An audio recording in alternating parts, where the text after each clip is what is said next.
दोस्तों हमारे चैनल को सब्सक्राइब करें और नोटिफिकेशन बेल को प्रेस करें ताकि लेटेस्ट वीडियो अब पहले पा सके। फाइनली साइंटिस्ट ने ईस्टर आइलैंड के बारे में सच्चाई की खोज की। कई दशकों से लोगों के दिमाग ईस्टर आइलैंड के रहस्य के साथ कब्जा कर लिया गया है। प्रशांत महासागर में ज्वालामुखीय मिट्टी का एक दूरस्थ टुकड़ा, लेकिन हमारा ग्रह हजारों ऐसे अकेले द्वीपों को होस्ट करता है। इस बारे में इतना खास क्या है? रहस्य द्वीप पर ही नहीं छुपा हुआ है, लेकिन विशाल पत्थर की मूर्तियां इसे कवर करती है। वर्ल्ड फेमस पत्थर के सिर किसने बनाया, उनके निर्माण कहां से आए और वे कहां गायब हो गए? दोस्तों इस वीडियो को देखें और ईस्टर आइलैंड के बारे में सभी सच्चाइयों को सीखने में अपनी जिज्ञासा को पूरा करें। ईस्टर आइलैंड के बारे में हम क्या जानते हैं? रापा नुई चिली का क्षेत्र है और दक्षिणी प्रशांत महासागर में स्थित है, और ये इतना दूर है कि आप इसे आसानी से दुनिया के मानचित्र पर सबसे दूर दराज के स्थानों पर विचार कर सकते हैं। ये पिटकैन से 1200 मील दूर है, जो कि निकटतम पड़ोसी चिली है, जो पश्चिम में 2300 मील दूर है। एकमात्र परिवहन जो आपको ले जा सकता है वो एक विमान है। यदि आप इस गंतव्य बिंदु पर जाना चाहते हैं तो आपको सैंटियागो चिली से ईस्टर आइलैंड तक उड़ान भरने के लिए 5 घंटे खर्च करने की आवश्यकता होगी। द्वीप का क्षेत्र सिर्फ 23 वर्ग मील है और 887 विशाल पत्थर की मूर्तियों का घर है। यह कुछ दिलचस्प तथ्य है जिन्हें आप उनके बारे में नहीं जानते हैं। मूर्तियों का नाम मुआई है। वो 13वीं और 15वीं सदी के बीच किसी समय पर खुदाई होना शुरू कर दिया। रापा नुई मूर्तियों को अनोखे चेहरे के लिए धन्यवाद दिया जाता है। उनके पास लंबी नाक, आयताकार कान और गहराई से आंखें सेट है। सबसे पहले लोगों ने सोचा कि मूर्तियां केवल अपने सिर से बना है, लेकिन आश्चर्य की बात है कि सिर से जुड़े पूरे शरीर है। ये मई 2012 में खुदाई के दौरान खोजा गया था। शरीर को सिर्फ भूमिगत छुपाया गया था। वास्तव में मूर्तियां बहुत लंबी है। सबसे बड़ा 33 फीट लंबा है और वजन 90 टन है, लेकिन वैज्ञानिक गणना के अनुसार इसे ऊंचाई में 70 फीट तक पहुंचना पड़ा और लगभग 297 टन वजन था। अभी भी मूर्तियों के सिर पहली नजर से दिखाई देते हैं। मूर्तियों का मुख्य रहस्य क्या है? अधिकांश मूर्तियों 887 में से 834 को टफ नमक सामग्री से बना दिया गया था। वास्तव में ये कॉम्प्रेस्ड ज्वालामुखी राख है। एक समूह को छोड़कर सभी मूर्तियों को इनलैंड फेस्ट किया गया है।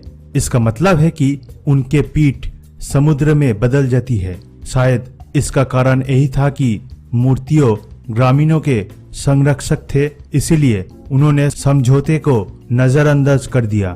इस पैटर्न में फिट न करने वाली एकमात्र मूर्तियां रापा नुई के लोगों के लिए एक पवित्र स्थान आहुई आकिवी में पाया जा सकती है। द्वीप पर एक यूनिक मूर्ति है। ये एकमात्र मूर्ति है जो घुटने टेकने वाली स्थिति में पाई गई थी। इसका नाम कटोरी है। साइंटिस्ट का मानना है कि मूर्ति एक प्राचीन गायक को दर्शाती है। उनकी स्थिति रापा नुई के त्योहार में एक व्यक्ति के समान होती है। कटोरी अन्य मूर्तियों की तुलना में अधिक मानव दिखता है। ये छोटा आकार और असामान्य सामग्री है जो मूर्ति लाल पुहा पत्थर से बना है। मूर्तियों को कैसे स्थानांतरित किया गया था, इस बारे में सिद्धांत। लोग सोचते हैं कि इस तरह के भारी वजन की मूर्तियों को द्वीप के चारों ओर कैसे स्थानांतरित किया गया है। यूरोपियन पहली बार 1722 में द्वीप पर पहुंचे तो उन्हें कुछ और स्थानीय आबादी मिली।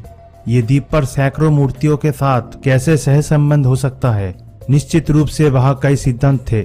मूर्तियों को कैसे स्थानांतरित किया गया था? सबसे लोकप्रिय में से एक ये विश्वास था कि मूर्तियों को एलियंस द्वारा बनाया और स्थानांतरित किया गया है, लेकिन ये पत्थर मूर्तियों को द्वीप से ही उत्पन्न किया गया था। अधिकांश सामग्री का जन्म स्थान ईस्टर आइलैंड के पूर्वोत्तर में स्थित एक विलुप्त ज्वालामुखी था और दूसरा ग्रह नहीं था। 80 के दशक में उनमें से कुछ ने मूर्तियों को फिर से बनाने का फैसला किया और इसे चारों ओर ले जाने की संभावना की जांच की। वे केवल उन औजारों का उपयोग करना चाहते थे जो आदिवासियों के लिए उपलब्ध हो सके। कई दशकों बीत गए और अमेरिकी वैज्ञानिकों को एक और समूह ने साबित कर दिया कि द्वीपवासी रस्सियों को बांध सकते हैं और विशाल मूर्तियों को घेर सकते हैं और उन्हें चलने के साथ ले जा सकते हैं। सबसे पहले ऐसा माना जाता था कि आबादी की कमी के कारण एक परिस्थिति था। मूल निवासी बड़े जंगलों और तार के पेड़ को मूर्तियों के साथ साथ कृषि को स्थानांतरित करने के लिए अतिरिक्त जगह बनाते हैं। उन्होंने सोचा कि पेड़ पर्याप्त तेजी से बढ़ने जा रहे थे। ये एक भ्रामक अवधारणा थी। पर्यावरण की गिरावट के परिणाम स्वरूप भूख लगी और इसके बदले में युद्ध और नरभक्षण का कारण बन गया। आजकल इस तरह के एक सिद्धांत गलत साबित हुआ है। सबसे पहले रापा नुई निवासियों को बहुत प्रतिभाशाली कृषि इंजीनियर लग रहा था। उन्होंने जानबूझकर ज्वालामुखी चट्टान के साथ खेतों को निश्चित किया। एक और शोध से पता चला है कि लोग कई शताब्दियों तक द्वीप पर रहे थे और जब यूरोपियों ने यात्रा शुरू की तो आबादी में कमी आई। दक्षिण अमेरिकी दासों की खोज में द्वीप पर बार बार आते थे। 19वीं शताब्दी में आदिवासियों के आधे भाग ले गए थे। यूरोपीय व्यापारियों ने द्वीप की नई बीमारियों को लाया जिसे स्थानीय लोगों को संरक्षित नहीं किया गया था और मजबूर प्रभाषण में पेश किया गया था, जिससे देश की घातक गिरावट आई, जिसने स्टार आइलैंड के रहस्य के रूप में इस तरह के चमत्कार के साथ दुनिया को प्रस्तुत किया।